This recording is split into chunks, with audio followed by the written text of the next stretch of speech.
ನೀವಂತರ ಸತ್ಯರಿಶ್ಚಂದ್ರು ನೀವೇನೋ ಹೇಳ್ತೀರಿ ನೀವು ಹಂಗೆ ಹಿಂಗೆ ಅಂತಲ್ಲ, ಅದ್ರದ್ದೆಲ್ಲ ಪ್ರಶ್ನೆ ಇಲ್ಲ. ನಿಮಗೆ ಇದು ಬ್ಯಾಲೆಟ್ ಪೇಪರ್ ಬರಲ್ಲ, ನಿಮಗೇನು ತೊಂದರೆ ಅದ? ಯಾಕೆ ಬ್ಯಾಲೆಟ್ ಪೇಪರ್ ತರಬಾರ್ದು ಅಂತ ಹೇಳ್ತೀರಿ?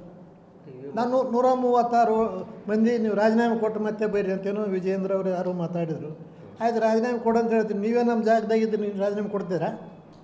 ಸುಮ್ಮನೆ ಏನೋ ವಿಷಯ ಇಲ್ಲಾಂದರೆ ವಿಷಯಾಂತರ ಮಾಡೋದು, ಏನೇನೋ ಮಾತಾಡ್ತೀರಿ, ಜನರಿಗೆ ದಿಕ್ಕು ತಪ್ಪಿಸ್ಲಕ್ಕೆ ಹೋಗ್ತೀರಿ. ಅಂದರೆ ಜನರು ಪ್ರಜ್ಞಾವಂತರಿದ್ದಾರೆ, ಜನರಿಗೆಲ್ಲ ತಿಳುವಳಿಕೆ ಇದೆ, ಯಾರ್ಯಾರು ಏನು ಮಾತಾಡ್ತಾರೆ, ಎದಕ್ಕೆ ಮಾತಾಡ್ತಾರೆ ಎಂಬುದು ಅವ್ರಿಗೆ ಅರ್ಥ ಇದೆ.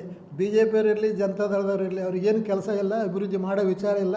ಅವ್ರಿಗೆ ಬರೀ ಕಾಂಗ್ರೆಸ್ ಬಗ್ಗೆ ನೆಗೆಟಿವ್ ಮಾತಾಡೋದು ಒಂದೇ ಕೆಲಸ.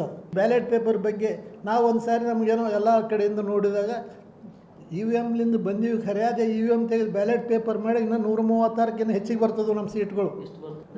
ಹೆಚ್ಚಿಗೆ ಅಂದ್ರೆ ಬರೋದು ಗಟ್ಟಿತ್ತು, ಸುಮಾರು 170-80 ಬರ್ಬೋದಿತ್ತು ಬರೋದು. 136ಕ್ಕೆ ಹೆಚ್ಚಿಗೆ ಬರ್ತಂತ ನಾನು ಎದ್ದುಬಿಟ್ಟು ಹೇಳ್ತೀನಿ. ಬ್ಯಾಲೆಟ್ ಪೇಪರ್ ಮಾಡಿದ್ರೆ ಹೆಚ್ಚಿಗೆ ಬರ್ತೈತಿ. ಅಲ್ಲ ಅದೇ ಹೇಳಿದ್ನಲ್ರಿ, EVM ಇದ್ದದಕ್ಕೆ ನಾವು ಇನ್ನೂ ಕಡಿಮೆ ಸ್ಥಾನ ತೊಗೊಂಡೀವಿ. ಇನ್ನೂ ಹೆಚ್ಚಿಗೆ ಬರ್ತದ್ರು. ಅವ್ರು ಇನ್ನೂ ಕೆಳಮಟ್ಟಕ್ಕೆ ಇನ್ನೂ ಕೆಳಗೆ ಹೋಗ್ತಿದ್ರು BJP ದಳದವರು. ಆಮೇಲೆ ಯಾರೇ ಈಗ ಹೇಳ್ತಾರೆ ಅನುಭವದ ಮೇಲೆ, ಖರ್ಗೆ ಸಾಹೇಬ್ರ ಬಗ್ಗೆ ಹೇಳ್ತಾರಲ್ಲ, ಖರ್ಗೆ ಸಾಹೇಬ್ರ ಬಗ್ಗೆ ಅವರು ಅಪೋಷಂದರ್ ಬಿಟ್ಟು ಬೇರೆ ಯಾರೇ ಮಾತಾಡಿದ್ರು ನಾನು ಒಪ್ಕೊಂತೀನಿ. ಆದರೆ ಅಪೋಷಂದರ್ ಏನು ಹೇಳ್ತಾರೆ ಖರೆ. ಅಥವಾ ಮೋದಿ ಸಾಹೇಬರು ನಮ್ಮ ಪ್ರೈಮ್ ಮಿನಿಸ್ಟರ್ ಇದ್ದು ಆ ರೀತಿ ಮಾತಾಡಬಾರ್ದು. ಪಾರ್ಲಿಮೆಂಟ್ ನಡೆದಾಗ ಖರ್ಗೆ ಸಾಹೇಬ್ ಬಹುಬಾರ್ ಜೀತ್ಕೆ ಟಿಂಗಲ್ ಹೊಡೆದಾಗ ಕ್ವಶನ್ ಮಾಡೋಕ್ಕೆ. ಅಂದರೆ ನೀವು ಮುಂದೆ ಹೇಳಿದೆ ಆ ರೀತಿ ಒಬ್ಬ ಜವಾಬ್ದಾರಿ ಮನುಷ್ಯ ಪ್ರೈಮ್ ಮಿನಿಸ್ಟರ್ ಹೇಳ್ತಾನಪ್ಪ ಅಂದ್ರೆ ನೀನು ಸೋಲೋದು ಗಟ್ಟಿ ಮುಂದಂತ. ಸೋಲೋದು ಗಟ್ಟಿ ಎಂಬ ಮಾತು ದೇವ್ರು ಹೇಳೋದಿಲ್ಲ, ವಿಚಾರ ಮಾಡ್ತಾನೆ ದೇವರು. ಹೇಳ್ತಾನೆ ಅಂದರೆ ಇದನ್ನ ಕೈಯಾಗ ಆದೇನು ಅದೇ ನಿಮ್ಮ ಓಟ್ ಹಾಕ್ಸೋದು 100.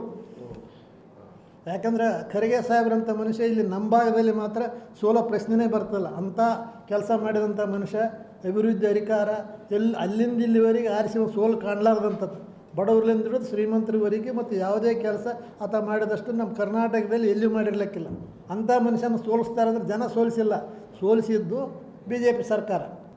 ಡೈರೆಕ್ಟಾಗಿ ನಾವು ಹತ್ತು ಮೇಲೆ ಹೇಳ್ತೀವಿ ನೋಡಿ, ಬ್ಯಾಲೆಟ್ ಪೇಪರ್ ಇದ್ರೆ ಸೋಲ್ತಿದ್ದಿಲ್ಲ, ನಾವು ಗೆಲ್ತಿದ್ರು. ಅಲ್ಲ, ನನ್ನ ವಿಚಾರಕ್ಕೆ ಈ ಪೇಪರ್ನೂ ಕಾರಣ 50% ಕಾರಣ. ಇನ್ನು 50% ಎಲ್ಲ ಜನರು ನಿಂತರು, ನಮಗೆ ಬೇಕಿದ್ದರು ನಿಂತರು. 3-4 ಜನ ಕಾಂಟೆಸ್ಟ್ ಮಾಡಿದರು. ಅದರ ಬಗ್ಗೆ ನನ್ನಷ್ಟಕ್ಕೆ ನಾನು ಶಾಬಾಷ್ ಕೊಟ್ಕೊಳ್ಳೋಕೆ ಹೋಗೋದಿಲ್ಲ. ಆದರೆ ಸ್ವಲ್ಪ ಕಾರಣ ಇರ್ಬೋದು, ಭಾಳ ಅಂತ ಹೇಳೋಕ್ಕಿಲ್ಲ. ಅದು BJP ಅವರಾಗಲಿ ಅವೇನು ಆಳುವ ಪಕ್ಷ ನನಗೆ ತಿಳಿದ ಮಟ್ಟಿಗೆ ಎಲ್ಲ ಕಡೆ ಮಾಡಿಲ್ಲ. ಅವರು ಆರಿಸಿ ಗುರ್ತಿಡೋದು ಫೈರ್ ಮಾಡಿದ್ದಾರೆ. ಯಾರನ್ನ ಸೋಲಿಸ್ಬೇಕು, ಯಾರನ್ನ ಇದು ಮಾಡಬೇಕು ಏನಂಬುದು ವಿಚಾರ ಮಾಡ್ಯಾರ.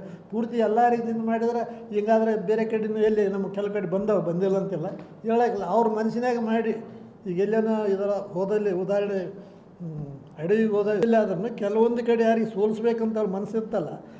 ಉದಾಹರಣೆಗೆ ಇಲ್ಲ, ಅಡವಿಯಲ್ಲಿ ಹೋದ್ರೆ ಹುಲಿ ಏನು ಮಾಡ್ತದೆ ಅಂದರೆ ಈಗ ನೋಡ್ತದೆ. ಚಿಗುರಿವು 100 ದಂಡಿದ್ರೂ ಮತ್ತು ಅದು ಕಾಡೆಮ್ಮಿದು 100 ಇದ್ರೂ ಯಾವುದಕ್ಕೆ ನೋಡ್ತದೆ, ಅದು ಒಂದಕ್ಕೆ ಅಟ್ಯಾಕ್ ಮಾಡುತ್ತದೆ ಹೊರತಾಗಿ ಅದು ಉಳಿದೋಕೆ ಅಟ್ಯಾಕ್ ಮಾಡೋದಲ್ಲ.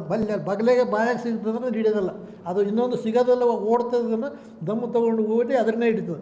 ಆ ರೀತಿ BJP ವಿರೋಧ ಪಕ್ಷದ ಅವ್ರು ಏನು ಯಾರು ಮನಸ್ಸು ಮಾಡ್ಯಾರ, ಅವ್ರು ಮನಸ್ಸು ಮಾಡಿದರೆ ಸೋಲಿಸ್ಲಿಕ್ಕೆ ಎಲ್ಲ ರೀತಿಯಿಂದ ವ್ಯವಸ್ಥೆ ಮಾಡಿದ್ದಾರೆ. ಸ್ವಲ್ಪ ಆದರೂ ಬಂದಿದೆ. ನಾವು ಅವ್ರಂಗಿಲ್ಲ ಅಂತ ಹೇಳೋದಲ್ಲ, ಪರ್ಸೆಂಟೇಜ್ ಹೆಚ್ಚಿಗೆ ಬಂದವು. ಅದು ಅವರೇ